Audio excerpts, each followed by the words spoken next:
Today's adventure begins here on Market Street in Celebration, Florida. As a recording of this, it is Monday, May the 1st. Someone just honked. 2023. I am heading here from here. Someone's still honking, taking a very short commute. And I will be going over to Disney's Hollywood Studios, but today I am going to refer to it as the original Disney MGM Studios. It is celebrating its 34th year of existence. Where the heck has the time gone? Welcome everyone. Adam the Woo here, wearing an appropriate t-shirt, the same shirt in fact that I wore 4 years ago on May 1st, 2019, which seems like almost yesterday was the 30th anniversary. They did a parade. It was a little anticlimactic, the celebration, and today is not going to be any better. I assure you, they probably will have no anniversary merchandise. They usually don't celebrate a 34th anniversary. I will get a coffee, but for now I'm just drinking mountain water. I'm inviting you to join me. And I'll look back, a perspective, some of my thoughts, some of my memories, some things that I enjoy about what was at one time my all-time favorite theme park. Love Disneyland, love Magic Kingdom, but there was a time in the early 90s when Disney's MGM Studios was my all-time favorite theme park in existence. It's changed a lot since then. Join me, shall you? Current time, 5:32. Rush hour. It's also very windy.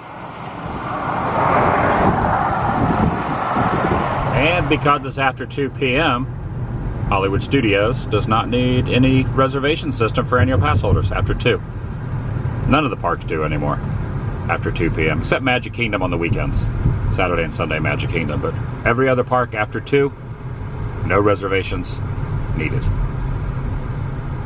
I love that. It is amazing how incredibly windy it is out here. Also, no trams are back. My family moved here in 1991. Around that time, the park was 2 years old. I was not here on opening day. I wasn't even here in the first couple of years. But in 91, let's see, I would have been born in 74, so I would have been 17. And I was at a pivotal point in my late teens, early, young adult life, where I was fascinated with movies, TV shows, movie production, things like that, and I had no idea how any of that really worked. I had never been to LA, I'd never been to Hollywood, I had not done the Hollywood, Universal Studios Hollywood Backlot, I hadn't been to Warner Brothers. I had never stood at a place and seen with my own eyes, other than a TV special, how movie production was made. Fake facades, buildings that not have an interior that they use just for looks. All that seems very, common knowledge now. But back then, to me, it wasn't.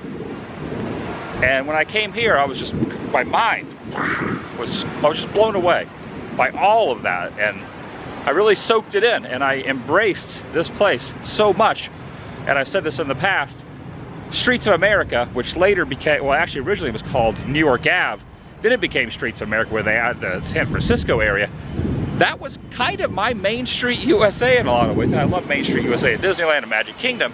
But for me, I just love being back there. And when they got rid of that first, and then they got rid of Great Movie Ride, I've been trying to hold on to the old MGM days, but it's long gone. And I do love Hollywood Studios, love Galaxy's Edge, and Batu East, and Star Wars Land, and Toy Story Land, all the new stuff.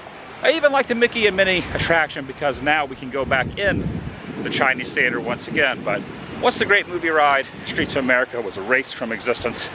Tram Tour was kind of the first big thing to go. All that stuff, now that it's gone, it's a different place. Stepping into Starbucks now, but it's interesting because over here, this does not dump out onto Sunset. Also, Sunset did not come about till a little bit later. But I've never been in here where this one particular side is not open at the Trolley Car Cafe. Just this one side. I'm gonna get myself a coffee. All right, achieved. I now have my coffee. I have seen a lot of changes through this park over the years. I kind of wish they would bring back the Citizens of Hollywood they used to have out here, which were street performers. So this is the Hollywoods have not been out in a heck of a long time. Also, you'll notice that I showed the Eisner quote from 1989 that is over there. And that's one of the few things that still says Eisner and MGM Studios left in the park. Fun fact, this is actually a really large ear of a hidden Mickey that isn't even promoted anymore. Big hidden Mickey ear. And the top of the Brown Derby made up the other ear. Brown Derby is right over there. So this was one ear and the other ear was over at the Brown Derby. Real quick, like I'm gonna walk over in the Backlot Express restaurant, a warehouse of good eating. This is one of the original opening day, I won't say attraction, but it's an opening day restaurant. Same name, same theming and everything. A lot of the theming has been removed, including a lot of the old Roger Rabbit stuff, like Judge Doom's vehicle was right here attached to this. There still is some stuff in here, but they have really cleaned out this area. When I think of old school MGM, I think of this place, always. Roger Rabbit, the Rocketeer, and Dick Tracy were definitely very prominent in this park when it first opened, as well as a lot of other promotional stuff. Look at all these different items that are still up here. Twilight Zone, CBS Entertainment, Big Business, Ghostbusters, Beaches, Big Top Pee-wee. Of course, think of Beaches, think of Bette Midler, and she did something back on the streets of America. It was called The Lottery, and she even filmed back there. And there's even very interesting backlot photos from other different places. This almost looks like Court of Miracles at Universal Hollywood. I don't think it is, but it kind of has that vibe as well. And you can see some of the like set dressing in here. So they use other different studios to kind of help show what a backlot would look like. This almost looks like Universal, or maybe possibly Warner or Paramount. I can't really tell exactly. Wherever that is, looks probably a little bit different today by today's standards, current day, than it was then. You can definitely tell that's a set there. Oh wow, take a look at this. This right here. So I'm looking at this being, I lived in LA for a while. I lived in LA and then in Anaheim in Orange County. This almost looks like one of the bridges that goes over the LA River. This boat here called the Nancy something. This almost could have been the Rob Dyrdek Fantasy Factory later on in life, but this looks like LA. I could be way off with that, but yeah, they just kind of put all these very interesting things. You can see this hasn't been painted yet. It's supposed to look like it's a matte painting in progress. They were very, very, very studio-centric when the park first opened, something that, even though it's called Hollywood Studios, has really kind of been lost over the years. Look at that. Walt Disney now filming Country, Starman, really good John Carpenter movie, which I really like that film. There's some very interesting Pollyanna, The Days Are Gone, Capone, Crazy Like a Fox. This is all just in here, and I'm just like amazed how they have not removed. Look at that, Dead Men Don't Wear Plaid. I think that was a Steve Martin movie. Totally unrelated to Disney is a bust of the King of Rock and Roll, Elvis Presley. And when I go through here, Star Tours did not open on opening day. It opened a year or two, I think it was like 2 years after. And with a lot of things I know and love and cover on a regular basis, I have seen this dwindle down to almost nothing of what was originally once in here. A lot of these props kind of dangling from the roof. And one day, I'm just gonna wake up and come down here and this whole area is gonna be rethemed and not even exist anymore. I mean, where else can you see a time clock that isn't even active? It's just for theming and how to lift correctly. And this little stanchion, well, it's not really a stanchion, and this gate right here. Remember I was saying about Roger Rabbit and Dick Tracy and the Rocketeer? There was some serious Roger Rabbit stuff in this particular building. And I've pointed this out before, but as with a lot of stuff, I'm gonna reiterate and show it again. Roger Rabbit was filmed in LA, parts of it. Some of it was overseas, but some of it was in LA. Benny the Cab used to be right here. And there's some more LA stuff. Remember I talked about the LA River? Well, take a look at this. Here is a photo of the LA River. There's Bob Hoskins on the vehicle that played Benny. And here is a weather-worn, faded, and almost mutating, I don't even know what kind of science experiment is growing on this, of Bob Hoskins there, who passed away. And also the tunnel, which led to Toontown, is right there, which is in Griffith Park. If you ever go doing the Back to the Future filming locations, part 2, when Biff's trying to get the almanac, Doc Brown is up here, drops down the streamers down, Michael J. Fox pulls up. That's the same tunnel right there.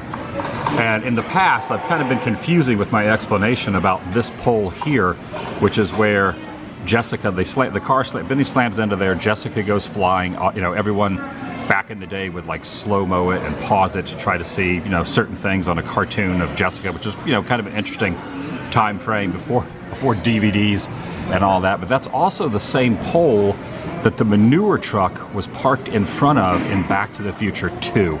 I have said in the past that Biff's car hit the thing, but really he hit the manure truck, so sometimes I'm not the best at explaining, so I wanted to kind of clarify that. But there's Hoskins right up there. And this is wild too, I never noticed this. These are some artistic renderings of the Indiana Jones Stunt Spectacular right here. That's where the truck goes along the side of the wall, and you can almost even see the little like beam that holds the truck into the wall, a little behind the scenes. And here is an artistic rendering of the entire show itself, which that is very interesting. I have never seen that before over here. This is all labeled under stunts. And over time I have seen so much of this stripped away and removed, like even the kind of a section in front of me. Look at all these, they're kind of already all kind of falling down right here. There's like a stunt there of a broken window, but they used to be all along the corkboard, and now a lot of them have fallen. And one of the really good like archives of Hollywood history is kind of over in here. This almost looks like probably either, maybe not Venice, but like Malibu Creek State Park. I'm not sure what that is, but look at Dukes of Hazzard, which was filmed at Warner, and then some of the ranches up by Six Flags out in the valley, past the valley and all that. Here's Commando over here. This is the same mall here from Commando, but also from Fast Times at Ridgemont High. It's just I'm just always fascinated by all this. Here's some little 8x10s from Earthquake, Kung Fu over there, Return of the Jedi. Yeah, there's just a treasure trove of stuff in here that one day, we're just gonna walk in here one day and all this stuff is gonna be in a dumpster somewhere. So yeah, I've stated this yesterday when I was showing some stuff on why I overcover things sometimes that mean a lot to me. Well, MGM Studios means a lot to me, and I'm kind of sad to see a lot of stuff slipping away. I mean, this stuff might be here in 20 years, but highly doubtful. Look at this guy doing a really good stunt on a bike. What if he ever taken that down these sweet slides? They have not removed the Kawasaki motorcycle from in here as well, though. That's still here. I stepped over into this courtyard. I'm going to take a little seat down here and show something that I got back in 2019. A very kind gentleman gave me this on what is now Grand Ave, former Streets of America. I don't want to rip it. But this was from the cast member preview day, which is pretty much how it was on opening day as far as how the park looked like. And the shirt I'm wearing, the Disney MGM Studios, has that logo on it as well. Of course, they're no longer affiliated with Metro-Goldwyn-Mayer, so it doesn't make any sense to call it that anymore. But I've seen the shirts, and I kind of partake of the phrase of, I still call it MGM because I don't. But so take a look at this. So this is that hidden Mickey I was referring to. Basically where Mickey's mouth is where the Chinese Theater is, which was Great Movie Ride at the time. And over here, Echo Lake, which I showed, that is where Mickey's ear is. And the top of the Hollywood Brown Derby is where the other one is, and then has the different eyes. So this is basically what was open on opening day. So take a look over here. Star Tours did not open until January 1990. Backlot Express I was just at. And Indiana Jones had not even opened yet. It was just called the Epic Theater. And to be honest with you, I don't even remember what was inside there before Indiana Jones. Indiana Jones came like a year or two later. A lot of people assume that Star Tours opened on at the opening on May 1st of '89, but it was 6 months later. I thought it was a year later, but now that I'm looking at it, it was 6 months later. So this is kind of what it was, kind of how it was. And where I'm sitting right now at this particular moment is back over in, see if I can find where I'm at, Soundstage, One of a Kind Hospitality. I am over here. So you would go over here past a Soundstage restaurant, Hollywood Brown Derby, and I am next to the animation building, which behind the animation building was the Backstage Tour shuttleboarding, which is now Launch Bay. This is all Launch Bay right here, home of Explorer and Ryan's favorite, the Splotch. Walt Disney Theater is where Little Mermaid is right now, but has been closed for a heck of a long time. Things have definitely changed. I'm going to actually pull up the Google satellite now and see if you can still kind of make out the hidden Mickey. But look at that. There is a hidden Mickey, and it's still there, except it's just they never embrace it anymore. Frame of reference. There's the parking lot. That's where you walk in, where the tram should go in. You go through the checkpoint there. You go through the main area. You walk down Hollywood Boulevard, which is right there. You can branch off over to Hollywood Tower, Fantasmic, which is up in there, or you can go straight down the barrel of Mickey's Noggin. So look, it is still there. So next time you're in front of the Chinese theater, realize that you're in Mickey's mouth. I am sitting on the far, like basically, I would be, so look where Echo Lake is, and then look where Brown Derby is over here, even though they've kind of repurposed it. Doesn't look as much like an ear since it did in the early 90s and 1989 and early 90s. But basically, that blue is me sitting right here. I'm like an earring on Mickey's ear. Okay, back now to the opening day map. I'm going to kind of start off and show what stuff looks like on the map versus what it looks like now. So the animation building, which you do the tour and all that in, now is Launch Bay. It looks kind of the same. And I'm kind of wondering this whole courtyard. They're probably at some point going to do something completely different with this whole courtyard. I feel like this all is going to be bulldozed at some point, and they're going to make this another land or something. It's just rumors and speculations, but they're just not doing anything with this whole area back over in here. And then there's the original archway, which is right here. So the original archway, which is on the other side of where Mickey's earlobe would have been, next to Hollywood Brown Derby, which is where you could see that the arch is still there, but there was like within the first couple of years, they did a lot of promo shops. Even some of the guide maps had a cast of characters in front of this particular archway before the name change and everything. And then of course the Chinese theater, which is shown here. Let me kind of spin it this way.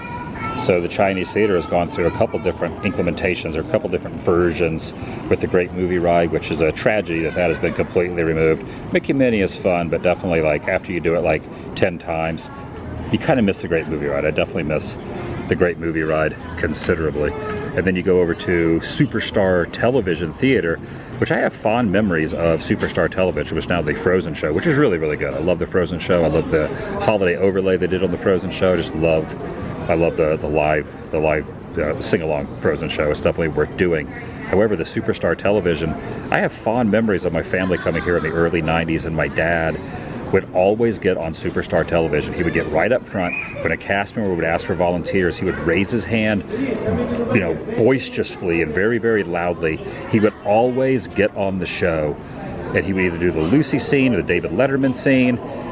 He was always kind of the center of attention on Superstar Television. Every time I see this theater, I think of my dad, getting on Superstar Television. And then the sound effects studio, which is behind Superstar Television, which is now used for Mickey and Minnie shorts. But originally it was called Super Studio Sound Effects, and this went through a few different versions. I think even Drew Carey took it over for a while. It was like a Drew Carey themed thing at the sound effects studio.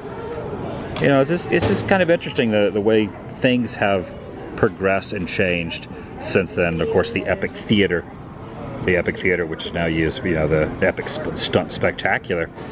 And then you would go down into, after all that, the Backlot Express, which I showed a minute ago, is still the same. So I might get a little snack from the Backlot Express later. I haven't decided if I'm going to get anything to eat or not here while I'm here, but it'd be kind of like a good idea maybe to get something from the Backlot Express. And then heading down into where Streets of America was, which is back basically where Batu East is now. So I'm going to walk down there. Now. It is amazing that all this little one side of Grand Ave is all that's left of Streets of America and New York Ave and all that. Just this area right here, which was, that's all that is left. I have a photo of me and my grandma back in 1996 standing in the queue line for what is now Rise of the Resistance. But you can see this building behind it, and you can see the New York City skyline, the fake New York City facade off in the distance over there too. And I was definitely a lot thinner then. This was 1996. I would have been 22 years old. Yeah, 22 years old. There is that building right there with the Chevy emblem on the top of it as well. And there's my grandma right there. Yeah, a lot of really good family memories. There's her and I in front of the old Disney MGM Studios archway that I showed a moment ago. And there's my mom and I. My grandma was taking the photo of my mom and I in front of the Chinese theater back in 1996. I was probably about 60 pounds lighter right there, and just a couple years younger. And take a look, Great Movie Ride signage. No Mickey and Minnie Runaway back then. And back in 1996, there was no upper deck there on what is now Pizza Rizzo over there, city's top-rated rat pizza. Sometimes it's lit up, you can see where it says rat pizza. And right over here was a Fozzie Bear, and right over here was a Gonzo. For whatever reason, they have gotten rid of those since the 90s. I don't know why, but have photographic evidence of it. As shown here, my grandma there next to Fozzie Bear right over there, and there is Gonzo over there. So the fish are still there. And Miss Piggy on the fountain is still there, but the Fozzie with the umbrella, long gone. Where the heck are those? And every time I'm over in this area near the Muppets area, I go over to Mama Melrose, which I've eaten at many, many times. There's a lot of old MGM stuff in here. And this might be the only photo that I've ever seen of Eisner still on property. Carrie Fisher, the Ewoks, George Lucas, Mark Hamill. This is one of the last restaurants in here, other than the Brown Derby, obviously, that has a lot of the original MGM Studios stuff. Oh, check it out. There's John Astin right there doing a little, the cavalcade of cars. You used to have classic cars that would take some of the actors and actresses down Hollywood Boulevard. That is Sandy Duncan. And the rumor is she had a glass eye, and she did an interview saying that was just all a fable. I don't know if that's true or not, but yeah, I don't think she really did have a glass eye. And next to that sound effects area used to be a radio station. Check out Neil Patrick Harris over here doing a radio. I'll go show exactly where that used to be right there. There is Phyllis Diller right there. There's George Wendt from Cheers. Everybody knows his name. And not really sure exactly where that is. Maybe one of the vehicles from Indiana Jones, maybe one of the motorcycles that's over next to like the tank that's over at the exit of the Indiana Jones Stunt Spectacular. And as I'm walking out of Mama Melrose, this little Muppet store has not, last time I saw this open was like for a Star Wars event, and they had some merchandise in here. Like, I don't even remember what event it was, but I remember going in there for the merchandise. But it hasn't been open in a while. Talk about other areas that really aren't being used properly. Is this kind of back over in here. I always go to Mama Melrose to eat, so let's just go around and look around. There's the heckler up top there. And of course, from here, I'm going to go back over and I'm going to show where the Neil Patrick Harris and the radio thing, which was right next to where the sound effects studio used to be. Now they're doing a meet and greet in there, but it used to be used specifically for like a radio station back in the MGM Studios days, that you could kind of go there and you could look through the window and see celebrities being interviewed and things like that. You know, a lot has changed since the day. And then also I'm going to go over in front of the Chinese Theater, where the Chinese Theater, and there's a lot of different handprints, you know, just like the Chinese Theater that is in Hollywood, except this is like probably it pales in comparison, probably 1/10 or 1/20th of the amount of signatures in the ground. But there is a lot of opening day, 89, 90, 91, and then they just kind of stopped doing it. I actually saw one of the cavalcades, saw a few of them. I have some photos that I think are in my parents' house in a photo album of Bill Faberbach, who was he played in Coach. I got to see him come and do his little do the hand. I don't know if he got his handprints, but I got a photo of him coming down in the car doing a ceremony. I was very excited to see a celebrity. I always wanted to see a celebrity, and there are a few of them that still have their handprints in here. I saw a couple of them, but for some reason that's the only one I can remember. Bill Faberbach. Remember his name very well. I think he does a voice on SpongeBob as well. There are also some different busts, so kind of like in LA, pretty close to where the Karate Kid dojo is from the first Karate Kid, is the Academy, is the movie academy that has a lot of different busts of famous people, and they recreated that here next to where Superstar Television was. And the first one they removed was Bill Cosby for for obvious reasons when they got rid of the Bill Cosby one. But then like a year later, less than a year later, they got rid of all the busts, and now it's just like a little seating area, which is kind of weird. Now it's just like a seating area. I'm not really sure why they got rid of all the other busts that were right in here in this little area. Now, as much as I love Batuu East, Batuu West, let me wax nostalgic for a second. Wax nostalgia, whatever the phrase is. I'm going to wax something. Because back in the day, this would have been, you know, the streets of America stretched through here. You had the Honey, I Shrunk the Kids playground over in this area. You had Catastrophe Canyon off in the distance. You know, all that is now Batuu. And I do love Batuu. I love Star Wars Land. Definitely glad it exists, but I really do miss the golden era of MGM Studios. I wish we could have had both, you know, back then. Well, not exactly like early on studios, but as time went on, we had Star Wars weekends. I miss Star Wars weekends. Should bring that back. Coca-Cola droid over there. Yeah, so all this back here, things have definitely changed in the last couple decades. I am from the era where I even remember when what was the light show that was on Streets of America? Christmas is starting now, Tim Tracker used to always say. What was the name of that show? I'm drawing a blank on it. But I can remember when that used to be not on Streets of America. I remember when that was on back in Residential Street with the Golden Girls house, the Empty Nest house, the Vern house, or Myrna Saves Christmas. Why do I not remember the name of that light show?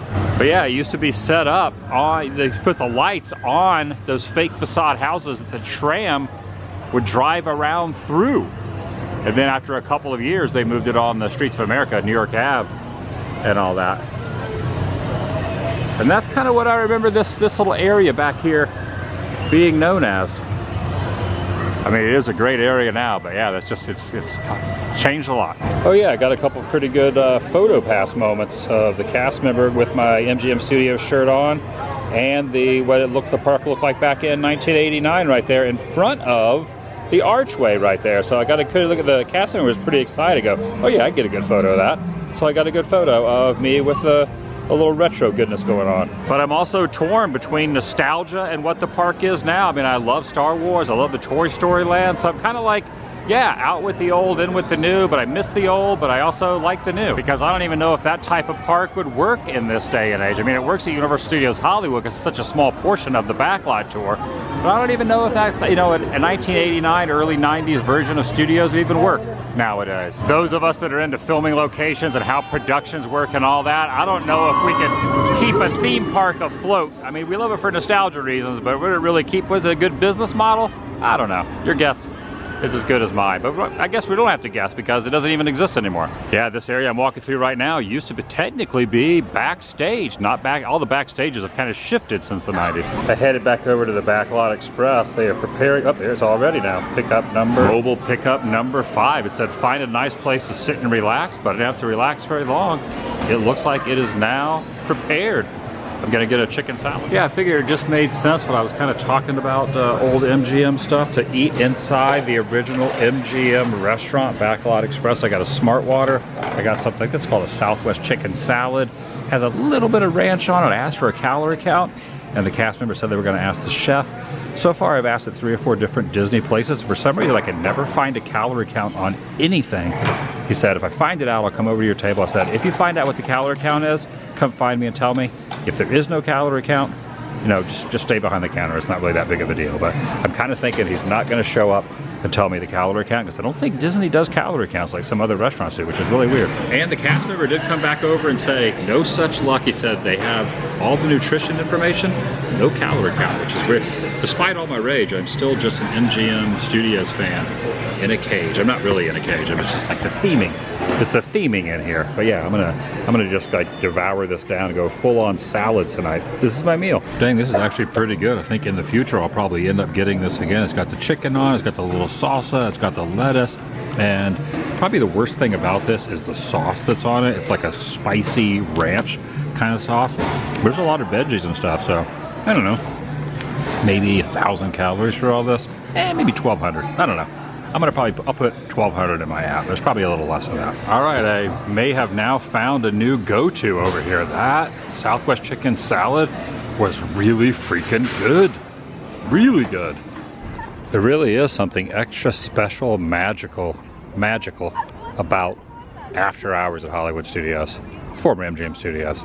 Just the neon as you kind of go through the park, and you know, things that are illuminated, normally illuminated, but then also some neon signage, whether it be, you know, just normal buildings of the Chinese Theater or down Hollywood Boulevard, down Sunset. Now Sunset was a kind of an expansion that came way later after the grand opening of MGM Studios, and it kind of branched off. But it's really nice walking through here at night, and the weather is amazing. You know, in Florida, once spring gets into full effect and then summer, it starts to get almost unbearable. Even at night, the humidity is out of control. But right tonight, it is really, really nice to just wander through Hollywood Studios, former MGM Studios. It took me a long time to get used to saying Hollywood Studios, I gotta be honest.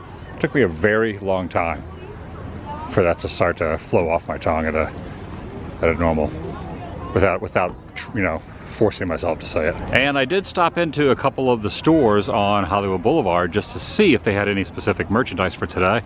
No specific merchandise. I knew that wasn't going to happen. No specific food items, no merchandise, anything like that. And why would they for the 34th anniversary? I mean, it's safe up for the 30th, which, like I said, was a little anticlimactic. They did a parade, but there wasn't a whole heck of a lot for the 30th as well. Maybe for the 35th or maybe for the 40th. But knowing Disney, And just, who knows? I mean, who knows what they're going to do, if there's going to be something next year or not. You know, and it's also kind of another fun thing, another kind of interesting tie-in. I lived on Hollywood Boulevard for 2 years. I lived in LA, and I also lived in Anaheim. You know, first I was in Orange, and I moved to Orange, California, near the Orange Circle. I left for a while, came back, went to Hollywood for 2 years, lived on the Boulevard, right where the 101 in Hollywood and Sunset meet on Carlton Ave. Just pretty much right there on Bronson, kind of over near Paramount and that whole area. And part of the reason that I moved to Hollywood and the nostalgia I have for the real Hollywood, a lot of it was based on the original MGM studios. And when I see a lot of those structures that these were based on, when I see the structures that these were based on, the real ones in LA, I almost had more nostalgia. Oh, fireworks happening over at Epcot. I almost have more nostalgia for the ones here, and I would get excited about seeing, when I lived in Hollywood, seeing the real buildings that the fake facades were built on. It's kind of weird because I grew up here loving the real Hollywood based on the fake Hollywood. I loved this park. I may be one of the few that did, but I definitely did. So just kind of wanted to throw that little tie-in. Yeah, pretty cool. You can see Epcot over off in the distance. You can see the Skyliner going by. And that's going to be kind of a nice little crescendo for the end of the beautiful evening over there. I believe that's Epcot Forever. That's how close, like less than a mile between the two parks. Magic Kingdom's a little farther, and Animal Kingdom's a little bit farther, but the two closest to each other are Disney's Hollywood Studios and Epcot Center off in the distance. Well, that's gonna do it for today. I'll see you in the next video. The vlog is over. Also, more bonus footage. The last 4 years have gone by in the snap, in the blink of an eye. And they say the older you get, the faster time goes, but I think the events of 2020 really kind of distorted and messed with everyone's concept of time, including mine. You know, because there was a couple years where things weren't opened. It didn't seem like anything was really happening. I stayed pretty active, I stayed pretty busy, and, you know, just carried on through a lot of it. But even for me, it just seems like the last 3 to 4 years have gone by twice as fast as any other point in my life, and I can't be the only one that has thought this way. It has been 4 years since the 30th anniversary of Disney MGM Studios, and that just doesn't seem possible.